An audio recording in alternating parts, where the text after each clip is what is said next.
So let's talk about it with Nova. So NBA All-Star 2018 from LA has come and gone, and so has the break that came along with it, but not without its moments. Quavo took home Celebrity All-Star Game MVP, had 19 points, I believe. He balled out. So did Donovan Mitchell this past weekend. The dude is continuing to show why he is special, winning the slam dunk contest on Saturday night. And then you had the All-Star Game itself, which actually turned out to be a thriller in the end, with Team LeBron completing the comeback and locking down on defense to defeat Team Curry.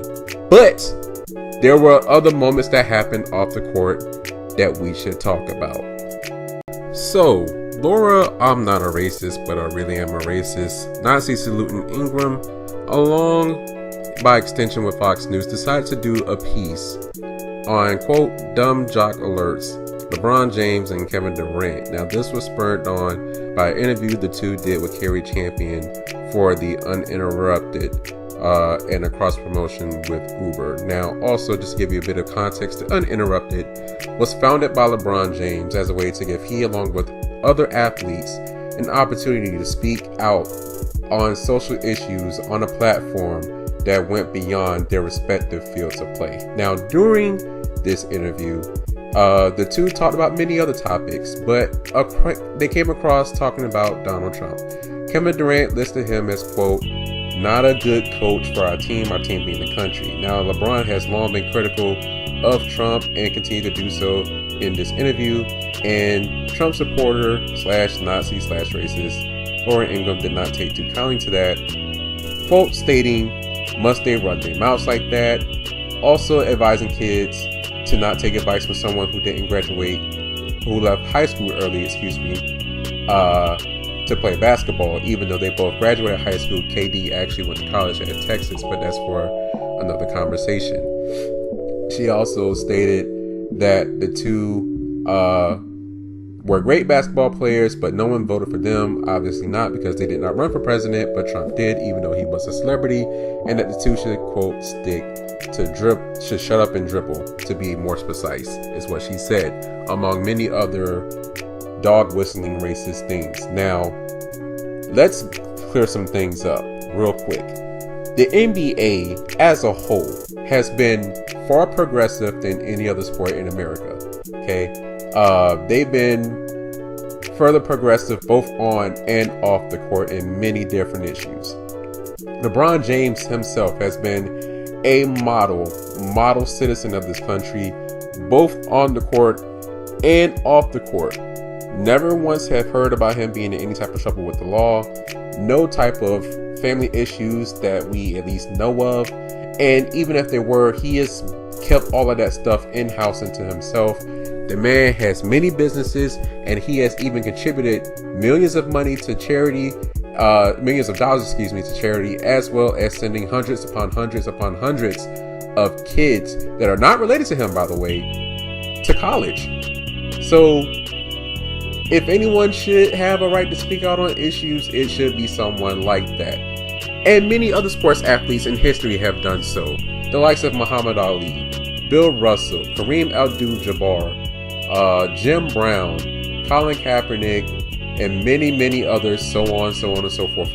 There have been a lot that I can't even name. Athletes have always been at the forefront of a lot of social issues because they know the one thing that a lot of Americans tend to forget, which is that when they're done playing their respective sports, they have to get back to life. And all the issues that affect us affect them as well, regardless of the amount of money they may have.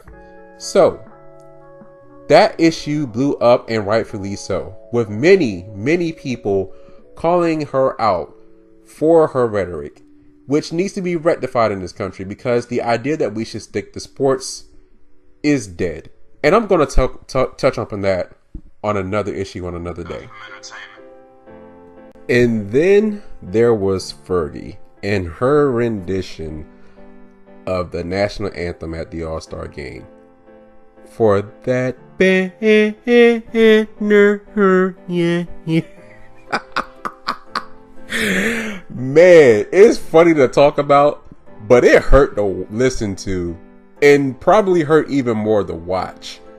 I feel for her because, like she says, as an artist, you want to try to reinvent yourself. You want to try to do stuff, and she wants to do a jazzy rendition because she thought it would come off as sultry, and it did not hit at all.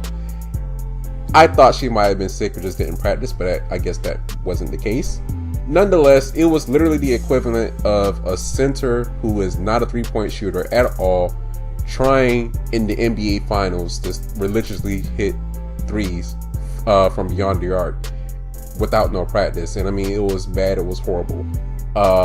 Listen, other singers have done renditions that are, I guess you would say, eccentric, outside of the norm. Some of those were otherworldly talents like Whitney Houston, Mariah Carey, so on and so forth. Fergie, listen, I personally don't believe that she's really that good of a singer. If you believe that she has some talent, hey, that's all for you. But that's your opinion, man. And I have mine on that. But I believe, just like when centers should stick to their roles on the court when it comes to singers and national anthems, stick to the range that you know.